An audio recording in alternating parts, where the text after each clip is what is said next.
बिस्मिल्लाहिर्रहमानिर्रहीम, अस्सलाम वालेकुम। मैं हूं समर अब्बास, आपको अपने डिजिटल चैनल पर खुशामदीद कहूँगा। नाज़रीन, गुज़िश्ता रात कुछ बड़ी ही इंपॉर्टेंट और बहुत ही इंटरेस्टिंग डेवलपमेंट्स हुई हैं। एक तो अमरीकी ऐवान नुमाइंदगान की ज़ेली कमेटी में जो कांग्रेशनल हियरिंग हुई है, जो समात हुई अहम तरीन, उसमें कुछ बहुत ही इंपॉर्टेंट चीज़ें सामने आई हैं। इमरान खान के हक में नारे लग गए। डोनाल्ड लू का कल जो है लंबा चौड़ा उनसे जो है वो सवालात जवाबात का सिलसिला हुआ, जिसमें डोनाल्ड लू ने एक तो अमरीकी साजिश के वाले से, साजिश के तहत इमरान खान को जब निकाले जाने की बात की तो या वहाँ पे नारे लग गए झूठा झूठा के, और इसके अलावा इमरान खान को रिहा करो के नारे बुलंद हुए अमरीकी बानी नुमाइंदगान की ज़ैली कमेटी की हेयरिंग के दौरान। और इसके साथ साथ जनाब एक और जो अहम मामला हुआ वो ये हुआ कि अमरीकी जो ब्रैड शर्मन हैं, अमरीकी ऐवान नुमाइंदगान के मेंबर हैं, उन्होंने इलेक्शन में एक तो कहा जी बड़े पैमाने पर बेकायदगी हुई है, साथ ही उन्होंने ये भी कह दिया कि अमरीकी सफ़ीर है जो पाकिस्तान में, वो फौरी तौर पर अडयाला जेल में जाके इमरान खान से मुलाकात करें। मुलाकात क्यों करें ये आपको वीडियो आगे चल के बताएंगे। और इलेक्शन के वाले से डोनाल्ड लू ने मान लिया है कि पाकिस्तानी इंतखाबात में बड़े पैमाने पर बेकायदगियाँ हुई हैं, और यह भी कह दिया गया डोनाल्ड लू की जानिब से कि पाकिस्तान में अगर इलेक्शन कमीशन मुतनाज़ नताइज वाले हल्कों में दोबारा पोलिंग नहीं कराता तो फिर पाकिस्तान के अमरीका से ताल्लुकात ख़राब भी हो सकते हैं। बहुत ही इंपॉर्टेंट ये हेयरिंग थी, आपके सामने ये डिटेल्स इस हवाले से शेयर करेंगे। और नाज़रीन, इसके अलावा बात करेंगे कि जो मुल्की डेवलपमेंट्स हैं, मुल्क के अंदर की, हमाद अज़हर ने पाकिस्तान तहरीक इंसाफ की जो तंजीमी ओहदा था पंजाब की क़यादत का, पंजाब के वो कायम मुकाम प्रेसिडेंट थे, सेक्रेटरी जनरल का ओहदा भी उनके पास था, उन्होंने मुस्तफ़ी होने का उससे फ़ैसला किया है। इसकी क्या वजह है? और इमरान खान ने अडयाला जेल में कुछ गुफ्तगू की बड़ी इंपॉर्टेंट, जिसमें मौलाना फजल रहमान को अपने जलसे में दावत देने का फ़ैसला हुआ है। और इसके अलावा अली बिन गंडापुर के वाले से भी बात करेंगे, जिन्होंने अब बाज़ाब्ता वफाकी हुकूमत और पंजाब हुकूमत को चैलेंज दे दिया कि आए मुझे गिरफ्तार कर सकते हैं तो करें। बात होगी तमाम मौज़ूआत पे आज की इस वीडियो में। आपसे रिक्वेस्ट है कि अगर आपने अब तक वीडियो को चैनल को सब्सक्राइब नहीं किया हुआ तो चैनल को सब्सक्राइब कर लें, वीडियो को लाइक करें और बेल आइकन जरूर प्रेस करें। तो जनाब, सबसे पहले ज़रा अमरीकी ऐवान नुमाइंदगान की ज़ैली कमेटी की हेयरिंग की बात करते हैं। ये बहुत ही इंपॉर्टेंट, ये बहुत ही इंटरेस्टिंग ये हेयरिंग थी। ये पाकिस्तान में डेमोक्रेसी के बारे से ये हेयरिंग थी, और इसमें पाकिस्तान की डेमोक्रेटिक फ्यूचर के बारे से ये हेयरिंग थी, पाक अमरीका ताल्लुकात के बारे से। इसमें डोनाल्ड लू जो कि अमरीका के नायब वज़ीर ख़ारजा हैं, उन्हें इसमें बुलाया गया था सवाल जवाब के लिए। और अमरीकी ऐवान नुमाइंदगान के जो अरकान हैं, उन्होंने बड़े टफ सवालात किए डोनाल्ड लू से। कुछ इंपॉर्टेंट जो है वो यहाँ पे इंकशाफात भी सामने आए डोनाल्ड लू की जानिब से। कुछ एतराफ़ात थे और कुछ डिनाइल्स थे। डिनाइल के ऊपर भी मैं अपनी राय का इजहार करूँगा। पाकिस्तान में तो कल से लोग बड़ा यहाँ पे दो तरह की, मसलन अब अगर हम तहरीक इंसाफ की हामियों को देखें तो वो कहते देखें जी हमारी तो बड़ी कामयाबी हो गई कि डोनाल्ड लू ने मान लिया कि पाकिस्तान में इंतखाबात में बड़े पैमाने पर धांधली या बेकायदगियाँ हुई हैं। और अमेरिका ने तो यहाँ तक कह दिया, डोनाल्ड लू ने तो यहाँ तक कह दिया है कि भाई पाकिस्तानी जो इलेक्शन कमीशन है वो मुतनाज़ा नताइज वाले हल्कों में दोबारा पोलिंग करवाए। अगर ऐसा नहीं करता तो पाकिस्तान अमेरिका के ताल्लुकात पर असर पड़ेगा। ये बड़ी इंपॉर्टेंट जो है ऑब्जर्वेशन वहाँ से सामने आई है कि अमेरिका में वाक़तन तशवीश पाई जाती है पाकिस्तान के अंदर इंतखाबात को लेकर, इंतखाबी अमल में जो धांधली हुई उसको लेकर, इंतखाबात में मुदाखलत और बाकी जो इंटरनेट की बंदिश के वाले से, पाकिस्तान तहरीक इंसाफ के वर्कर्स को गिरफ्तार करने के हवाले से, पाकिस्तान तहरीक इंसाफ के खिलाफ प्रोसिक्यूशन के हवाले से जो रिपोर्ट्स थी उसमें अमेरिका में काफ़ी तशवीश पाई जाती है। अच्छा, इस हेयरिंग की मैं आपको वजह भी बताऊंगा, ये वजह है क्या, इसके पीछे असल मामला है क्या, मैं आपको वो भी बताऊंगा। लेकिन ज़ाहिर है एक जो चीज़ हो चुकी है वो बड़ी इंपॉर्टेंट है, उससे बिल्कुल कोई भी बंदा डिनाई नहीं कर सकता फैक्ट्स को जो यहाँ पे सामने आए हैं, और इनके बड़े फार रीचिंग इनके आगे कॉन्सिक्वेंसेज होंगे। अच्छा, एक चीज़ जो है इसमें जो डोनाल्ड लू ने कही, उन्होंने इलेक्शन के बारे से तो मान लिया, सिर्फ डोनाल्ड लू ने नहीं माना बल्कि जो अमरीकी ऐवान नुमाइंदगान के मेंबर हैं ब्रैड शर्मन, उन्होंने कहा जी कि इलेक्शन में बड़े पैमाने पर बेकायदगियाँ हुई हैं, बैट और बल्लेबाज पर पाबंदी लगा दी गई इलेक्शन से पहले। उन्होंने कहा जी कि इमरान खान को जो है वो सिलेक्टिव प्रोसिक्यूशन का जो है वो जो है निशाना बनाया गया है। और यहाँ तक उन्होंने कह दिया, मुतालबा किया कि जो पाकिस्तान में अमरीकी सफ़ीर हैं उन्हें चाहिए कि वो फौरी तौर पर जाएँ अडयाला जेल में और जाके इमरान खान की, उन्होंने कहा वो जो फौरी जाके जेल में इमरान खान से मुलाकात करें और मेक श्योर किया जाए जनाब कि इमरान खान जो है वो, उनकी जान को ख़तरा ना हो और उनकी ज़िंदगी उनकी जान महफूज रहे। और दूसरा वो बता सकें ताकि कि उनके ऊपर क्या बीती है, क्या गुजरी है, किस तरह से उन्हें जो है एक मखसूस और सेलेक्टिव जो है प्रोसिक्यूशन का निशाना बनाया गया। तो इस पर काफ़ी ज़्यादा अमेरिका में तशवीश पाई जाती है। और दूसरा जनाब, इस पर आप देखते हैं कि डोनाल्ड ब्लूम जो कि पाकिस्तान में अमरीकी सफ़ीर हैं, क्या वो जाते हैं, जाके जेल में इमरान खान से मुलाकात करते हैं, या जस्ट एक बयान की हद तक था मामला। तो मुझे नहीं लगता कि पाकिस्तानी हुकाम अमेरिकी सफ़ीर को इजाज़त दें कि वो जाके रियाला जेल में इमरान खान से मुलाकात कर सकें। और दूसरा, ये अमेरिका ने पाकिस्तान के जुडिशल सिस्टम के ऊपर, ये सिर्फ इंतखाबी धांधली के हवाले से, बाकी डेमोक्रेसी के हवाले से सवालात नहीं उठे, बल्कि पाकिस्तान के जुडिशल सिस्टम के ऊपर इतने बड़े और तल्ख सवालात उठे। वो कहते हैं भाई ये तो पाकिस्तान में होता है, और अभी तो अब इस मतलब जो है ये ज़रा ज़्यादा हो गया है कि आपने किस तरह से एक पार्टी को दीवार से लगाया, जो है वो प्रोसिक्यूट आपने किया, सिलेक्टिव प्रोसिक्यूशन पाकिस्तान के अंदर हुई एक जमात की। तो ये बेसिकली पाकिस्तानी जुडिशरी के ऊपर भी बहुत एक बड़ा सवाल जो है वो अमेरिकी ऐवान नुमाइंदगान में उठाया गया है। अच्छा, एक जो अमेरिकी यानी जो नायब वज़ीर ख़ारजा हैं डोनाल्ड लू, जिनके बारे में इमरान खान ने कहा कि बेसिकली डोनाल्ड लू ही वो शख्स थे जिनसे मुलाकात हुई थी पाकिस्तानी सफ़ीर असद मजीद की, कि जब डोनाल्ड लू ने एक सख्त पैगाम दिया था असद मजीद के ज़रिए कि भाई ये जो इमरान खान की जो रशिया का दौरा था उस पर बड़ी तशवीश का इजहार किया गया था अमेरिका ने, और बड़ी सख्त टोन उस मुलाकात में इख्तियार की गई थी।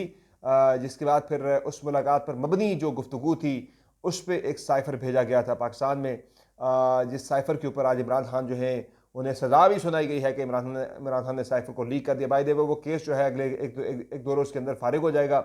उसमें इमरान खान ने उनकी अपील जो है उसमें उनके हक़ में फ़ैसला आने का कभी इम्कान मौजूद है, अगर ये दोबारा ट्रायल का हुक्म इस्लामाबाद हाई कोर्ट नहीं दे देती। ये तो इस्लामाबाद हाई कोर्ट में मान लिया गया है कि ट्रायल जो है वो शफाफ नहीं था, तो जब ट्रायल शफाफ यानी दोबारा ट्रायल का हुक्म भी देते तो ये मान लिया जाएगा भाई ट्रायल जो इमरान खान के साथ हुआ वो शफाफ नहीं था। लेकिन फिर भी जो है देखते हैं क्या इस पर फैसला आता है। लेकिन एक्सपोज हो चुका है सारा ट्रायल जो इस साइफर केस में इमरान खान के खिलाफ हुआ।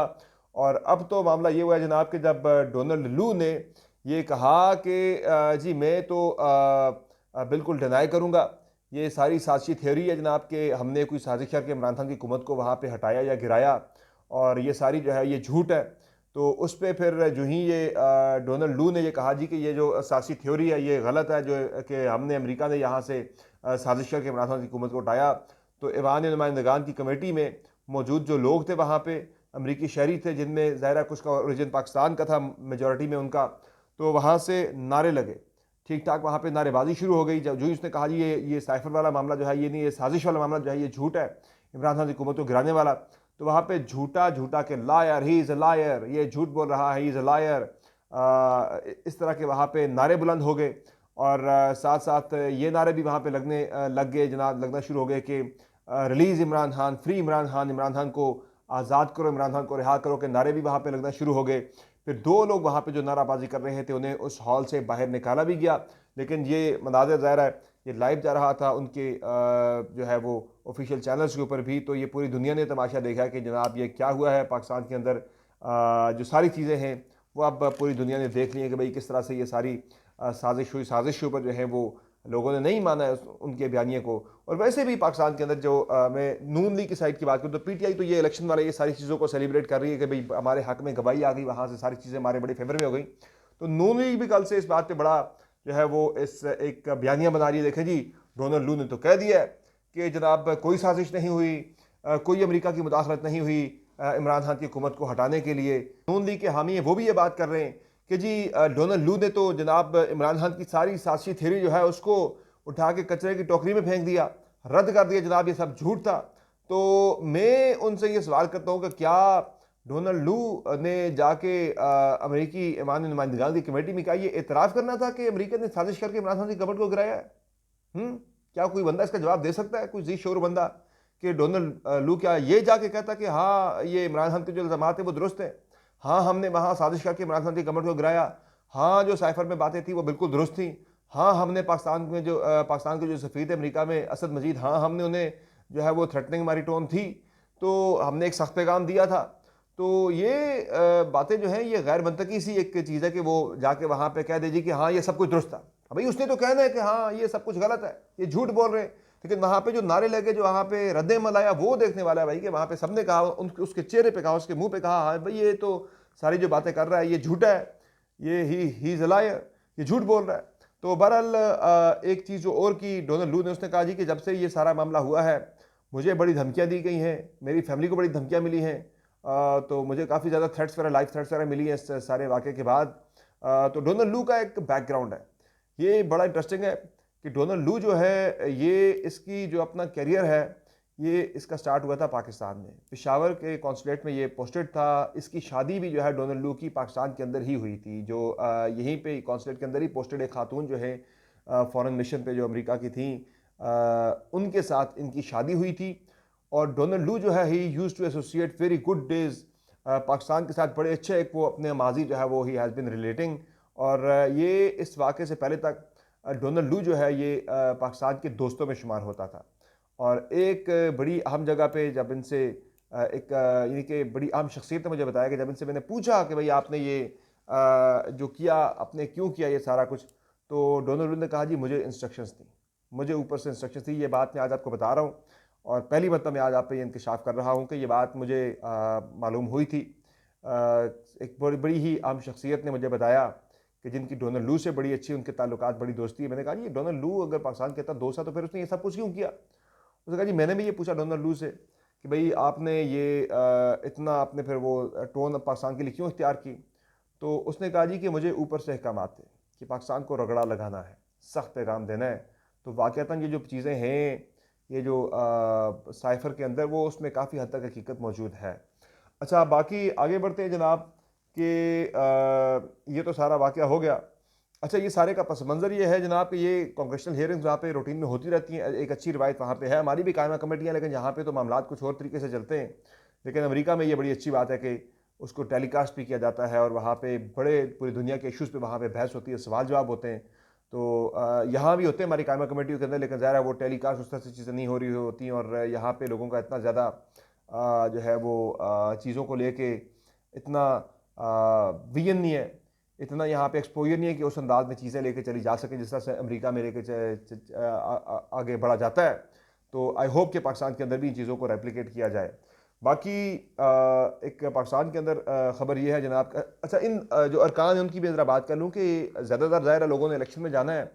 तो अमेरिका में चूँकि पाकिस्तान तहरीक इंसाफ के काफ़ी ज़्यादा हामी मौजूद हैं, तो इस वजह से भी एक राय है कि इनकी मजबूरी है, ये जो ऐवान नुमाइंदगान की अरकान थे इनकी मजबूरी थी। एक तो वहाँ पे ऑब्वियसली पाकिस्तान तहरीक इंसाफ ने लॉबिंग भी की है, वहाँ पे लॉबिंग फर्म भी हायर की है।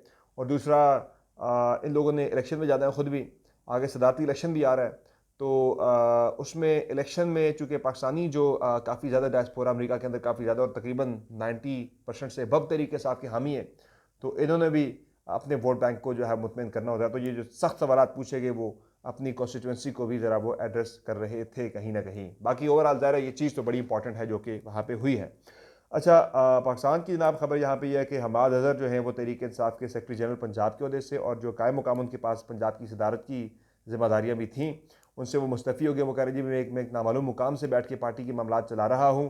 तो ऐसे बंदे के पास ये जिम्मेदारी होनी चाहिए जो खान साहब से रेगुलरली जाके मिल भी सके और वो प्रेस कॉन्फ्रेंसेस करके टीवी चैनल्स पे जाके इन सारी चीज़ों पे अपनी राय का इजहार भी कर सके। चूँकि मैं मीडिया पे नहीं जा सकता, मैं खान साहब से मिल नहीं सकता, तो इसलिए मुझसे बेहतर है कि ज़िम्मेदारी लेके किसी ऐसे बंदे को दे दी जाए जो ज़्यादा फ़ाल अंदाज में ये ज़िम्मेदारियाँ निभा सके।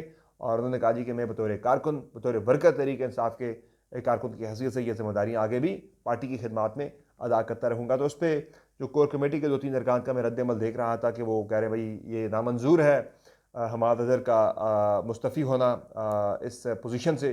तो कोर कमेटी में हम इसकी मुखालफत करेंगे। 2-3 लोगों ने इस बात का बड़ा खुल के इस राय का इजहार किया है। अच्छा बाकी इमरान खान ने डाला जेल में जो गुफ्तगू की थी उसके 3-4 बड़े इंपॉर्टेंट पॉइंट्स थे जो पिछली वीडियो में हम मिस कर गए थे। उसमें एक तो ये था कि उन्होंने ये कहा जी ये हुकूमत जो है मौजूदा ये 5 से 6 माह से ज़्यादा नहीं चल सकती, किसी सूरत भी नहीं चल सकती। और उन्होंने कहा जी मैं 5 से 6 माह जेल में मैंने माइंड बनाया, मैं गुजार लूँगा आराम से, कोई मसले वाली बात नहीं है। फिर उन्होंने कहा जी कि पाकिस्तान में भी IMF प्रोग्राम में जा रहे हैं तो यहाँ पे महंगाई का एक तूफ़ान आने वाला है, तो ये संभाल नहीं पाएंगे उस चीज़ को। फिर उन्होंने ये भी कहा कि अली बिन गंडापुर जो है उन्हें तस्वीर नहीं बनवानी चाहिए थी जब तक पैसे मिल ना जाते खैबर पख्तूनख्वा गवर्नमेंट के जो ड्यूज़ हैं। और फिर उन्होंने सदर आरिफ अलवी के वाले से बात की। खान साहब ने कहा जी कि आरिफ अलवी से मैं नाराज़ नहीं हूँ, मैं मुतमईन हूँ उनके वाले से। उन्होंने अपनी हैसियत में, अपनी कैपेसिटी में कोशिश की है मामलात को सीधा करने की। और फिर उन्होंने ये भी कहा खान साहब ने कि जलसा जो तहरीक इंसाफ करने जा रही है 23 मार्च का, उसमें वो तमाम जमातें, हम ख्याल जमातें जो समझती हैं कि धांधली हुई है, उनका मैंडेट चोरी हुआ है, उनको इन्वाइट किया जाए। और खान साहब ने तहरीक इंसाफ को यह हिदायत जारी की है कि आप मौलाना फजल रहमान को भी उस जलसे में शिरकत की दावत दें। तो ये बड़ी एक इंटरेस्टिंग एक ये मूव है, बड़ी इंटरेस्टिंग डेवलपमेंट है। अगर आ जाते हैं मौलाना फजल रहमान तहरीक इंसाफ के जलसे में तो हुकूमत के लिए ठीक ठाक जो है वो दर्द सरनिया बन जाएगा। अच्छा, बाकी अली बिन गंडापुर की गिरफ्तारी के बारे से चूँकि उनके नाकाबिल ज़मानत फ़ौरन गिरफ्तारी जारी हो चुके हैं 2 अप्रैल के लिए इंसदाद दहशतगर्दी अदालत से। तो उस पर अली बिन गंडापुर ने कल धमकी दी है। उन्होंने धमकी से मुराद है, उन्होंने एक चैलेंज दिया, धमकी दी, भाई जिसने करना है गिरफ्तार आके कर ले, लेकिन उन्होंने कहा हम देख लेंगे कैसे कोई गिरफ्तार आके करता है, हमें पता है हमने कि क्या करना है, तो लग पता जाएगा गिरफ्तारी के लिए आने वालों को। और बाकी उन्होंने कहा जी ये जो सारे इस तरह की कोशिशें हो रही हैं, ये सूबों में जो है वो सूबाई तअस्सुब और जो बैन सूबाई एक फ़साद और मुनाफरत की एक फ़सा पैदा करने की कोशिश है, तो ये नहीं होनी चाहिए। हम इस तरह के मामलात का डट डट के मुकाबला करेंगे। तो ये आज की बड़ी इंपॉर्टेंट, बड़ी इंटरेस्टिंग डेवलपमेंट्स थी। बाकी आज खान साहब के केसेस के वाले से समाज जो है वो कई केसेस पे चलनी है, जो साइफर का मामला है उस पर समाज जो है वो होनी है, और बाकी उनके केसेस की चलनी है। ज़मानतें अब जो है वो और केसेस में बरियत जो है खान साहब की एक के बाद एक केस में होना शुरू हो गई है। तो ये आज के दिन की जनाब इंपॉर्टेंट खबरें हैं। अगली वीडियो में फिर आपकी खिदमत में हाजिर होंगे, मज़ीद खबरें अपडेट्स लेकर। इजाज़त दीजिए, अल्लाह हाफ़िज़।